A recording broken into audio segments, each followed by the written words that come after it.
ತಪ್ಪು ಕಲ್ಪನೆ ಎಷ್ಟು ಹೇಳಿದರೂ ಜನರಲ್ಲಿ ಈ ವಾಟ್ಸಪ್ ಮೂಲಕ ಒಂದಷ್ಟು ಕಿಡಿಗೇಡಿಗಳು ತೊಂದರೆ ಮಾಡ್ತಾ ಇದ್ದಾರೆ. ಹೇಳಿದರೆ ದೇವಸ್ಥಾನಕ್ಕೆ ಹಣ ಹಾಕಬಾರ್ದು, ಅದು ಸರ್ಕಾರಕ್ಕೆ ಹೋಗ್ತದೆ, ದೇವಸ್ಥಾನದಲ್ಲಿ ಬಂದಂತಹ ಸೇವೆಯದ್ದ ಹಣವನ್ನು ಸರ್ಕಾರ ಕೊಂಡೋಗ್ತದೆ ಎನ್ನುವಂತಹ ತಪ್ಪು ಕಲ್ಪನೆಯನ್ನು ಬೇಕು ಅಂತ ತುಂಬಿಸ್ತಾ ಇದ್ದಾರೆ. ಈಗಲೂ ಅದನ್ನು ಮಾಡ್ತಾ ಇದ್ದಾರೆ. ಈ ಹಣ ಗ್ಯಾರಂಟಿಗೆ ಉದ್ದೇಶಕ್ಕೋಸ್ಕರ ಸಿದ್ದರಾಮಯ್ಯನಿಗೆ ಕೊಡಲಿಕ್ಕೋಸ್ಕರ ದೇವಸ್ಥಾನದಲ್ಲಿ ಸೇವಾ ರೇಟ್ ಹೆಚ್ಚು ಮಾಡಿದೆ ಅಂತ.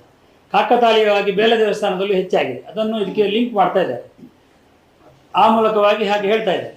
ನಿಜವಾಗಿ ನಮ್ಮ ಕರ್ನಾಟಕ ಹಿಂದೂ ಧಾರ್ಮಿಕ ಸಂಸ್ಥೆಗಳು ಮತ್ತು ಧರ್ಮಾದಾಯ ದತ್ತಿ ಕಾಯ್ದೆ 1997 ಅದು 2003ರಲ್ಲಿ ಜಾರಿಗೆ ಬಂದಿದೆ.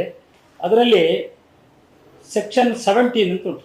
ಅದರಲ್ಲಿ ಸಾಮಾನ್ಯ ಸಂಗ್ರಹಣಾ ನಿಧಿ, ದೇವಸ್ಥಾನದಲ್ಲಿ ಎಲ್ಲ ಖರ್ಚು ವೆಚ್ಚಗಳು ಹೋಗಿ ಅಭಿವೃದ್ಧಿ ಕಾರ್ಯಗಳು ಮಾಡಿದರೆ ಅಭಿವೃದ್ಧಿ ಕಾರ್ಯಗಳದ್ದು ಖರ್ಚು ವೆಚ್ಚ ಹೋಗಿ ಏನು ಹಣ ಉಳಿತದೆ ಆ ಉಳಿದ ಹಣದಲ್ಲಿ 10% ಏನು ಹಣ ಉಂಟು ಅದು ಸಾಮಾನ್ಯ ಸಂಗ್ರಹಣಾ ನಿಧಿಗೆ ಹೋಗ್ತದೆ, ಸರ್ಕಾರಕ್ಕಲ್ಲ, ಸಾಮಾನ್ಯ ಸಂಗ್ರಹಣಾ ನಿಧಿಗೆ.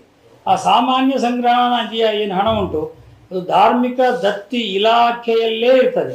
ಆ ಹಣವನ್ನು ಯಾರಿಗಾರಿಗೂ ಕೊಡಲಿಕ್ಕಿಲ್ಲ.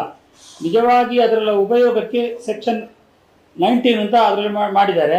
ಅದರಲ್ಲಿ ಅದನ್ನು ವೇದ ಶಾಲೆಗಳನ್ನು ಮಾಡಲಿಕ್ಕೆ, ಆಗಮ ಪಾಠಶಾಲೆಗಳನ್ನು ಮಾಡಲಿಕ್ಕೆ, ಸಣ್ಣ ಪುಟ್ಟ ದೇವಸ್ಥಾನಗಳ ಅಭಿವೃದ್ಧಿ ಕಾರ್ಯಕ್ಕಾಗಿ ಅದನ್ನು ಖರ್ಚು ಮಾಡಲಿಕ್ಕೆ, ದೇವಸ್ಥಾನದ ಏನು ನೌಕರರಿದ್ದಾರೆ ಅವರಿಗೆ ಒಂದಷ್ಟು ಸಹಾಯ ಮಾಡಲಿಕ್ಕೆ ಆ ಸಾಮಾನ್ಯ ಸಂಗ್ರಹಣಾ ನಿಧಿಯನ್ನು ತೆಗಿಬೋದು ಅಂತಿದೆ. ಈಗಾಗಲೇ ರಾಮಲಿಂಗಾರೆಡ್ಡಿಯವರು ಅನೌನ್ಸ್ ಮಾಡಿ ದೇವಸ್ಥಾನದ ನೌಕರರ ಮಕ್ಕಳು ಕಲೀಲಿಕ್ಕೆ